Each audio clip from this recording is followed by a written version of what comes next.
Lavender Guilt by Nyan Nyan Melody. You see it, don't you? Right there between the wisps of fog. The unnatural glow of the tower walls reflect off its white surface. It's a hand waving at you, beckoning for you to follow. You came to this place of eternal resting to visit a grave. A grave is someone dear to you, on the anniversary of that person's death. Before you knew it, the world around you changed. The bright pastel colors of the flowers by the rounded gravestones were suddenly monochrome and lifeless. The stone walls and the carved rock guarding the graves began glowing with an unnatural white light. You should have seen the look on your face. My, you have many questions. Who am I? Where am I? You should worry about yourself rather than me. I'm merely an observer, after all. Never mind that.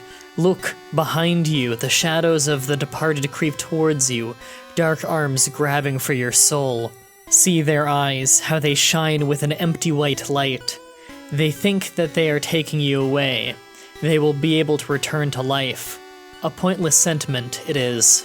One of the shadows is about to touch the sleeve of your shirt. Shivers of pure fear pass through your body, turning your blood to ice. The static of the dark creature makes your hair stand up. What will you do now? I see you glancing timidly at the white hand. It might be able to help you, you know. Well, now, don't trip over your own feet by running after it. It appears to be a patient creature.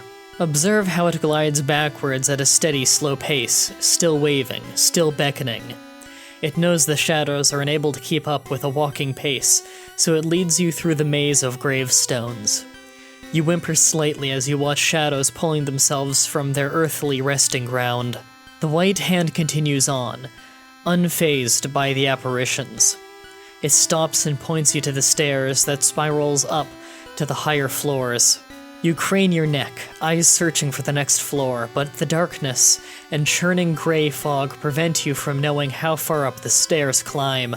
The only way to find out is to go up them and see for yourself. Watch your step, the stairs are crumbling around the edge and there is no rail to catch you.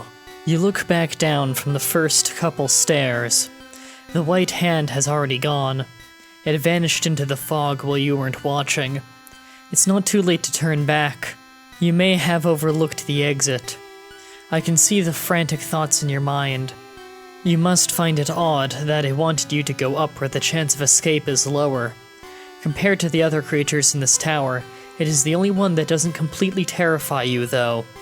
I see you have made the decision to go up. I believe this is the wisest choice at this minute. The shadows have made their way to the staircase, arms extended and fingers grasping the air. As you climb the stairs, the dark creatures fade out of sight in the fog that is beginning to thicken the higher you travel. The floor is no longer visible as well. I can see that this makes you slightly relieved. Are you afraid of heights? A break? Yes, you've been walking up the stairs for quite a long time. Your legs are shaking, but from fear or exhaustion? You can't tell either, can you? The shadows have already caught up to you. They are stepping clumsily up the stairs, some falling off when others bump them. You've been sitting for far too long. Those tears stream from your eyes have not helped you at all. They only serve to sting your eyes and blind you from the danger coming. Trembling, you rise to your feet and continue on. You must be wondering when you will reach the next floor, or if there even is one. A singing voice is echoing from above you. The words too muddled to understand, so you push on.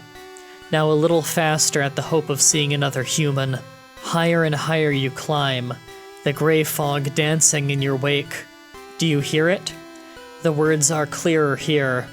The voice is familiar, isn't it? Finally the stairs end, and the melody is hushed. You try to peer through the darkness to find whoever was singing. You are unsuccessful. The fog prevents you from seeing anything more than a yard away. Oh, well, if it isn't that white hand again. It waves for you once again, but quicker and more hastily. Your heart is pounding, I can hear it. For some reason you are scared to keep following the hand. In your guts, you know that if you keep following it, something horrible will happen. But what choice do you have at this point? The shadow will come any minute. You walk forward, limbs heavy and head spinning. You hear the song again.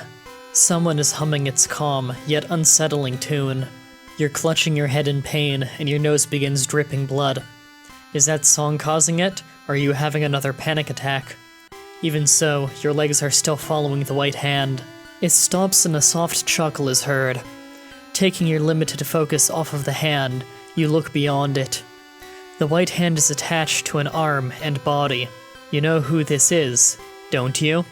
It's your friend that died 10 years ago on this day. He floats above the ground, just as young as you remember him before you killed him. Your eyes are widening, and you try to yell, but it's caught in your throat. His eyes are crimson against the colorless world. He grins and looks into your eyes. You remember your rival with the boy when you both set out on an adventure. Although you were jealous of him, you actually really wanted to be his friend, didn't you? Even after the tragic incident on the cruise ship, when your partner died due to your rivalry, you weren't mad at him. When your journeys ended at the place only champions go to, you both started being great friends.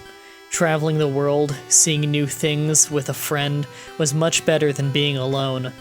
Even when those couple of years that he stayed in the mountains to train, you felt happy that you knew he would return.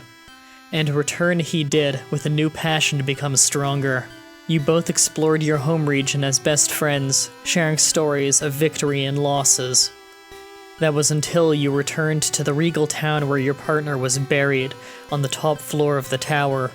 Your friend came to visit the grave. You were crying, sobbing, even as you looked upon your partner's grave. Your friend. You heard him sigh at you and tell you to move on already. That's when you snapped, wasn't it? You stood up abruptly and punched the boy square in the face, making him stagger and fall off the side of the stairs.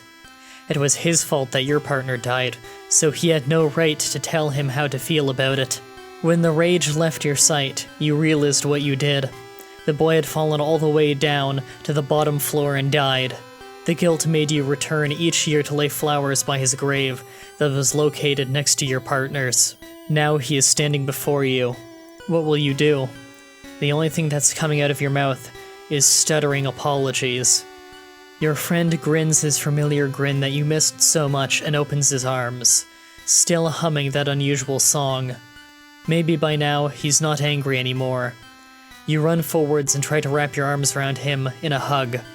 What a fool you are. You pass right through him and feel yourself falling. The fog of the room is lifted, and the colors return to the tower. You just jumped yourself off the side of the staircase. Your friend is watching you fall, laughing at your stupidity. You hit the ground and feel your bones crack in unnatural ways. Your vision is fading to black. That song he was singing was the only thing remaining in your head right now. Shall I sing it to you? Since you can't answer anymore, I will anyway. Slowly, gently, close your eyes and rest now. The morning's light will not wake you again. Think of the stars and sweetly dream a bright dream. One last time, recall a life you once lived.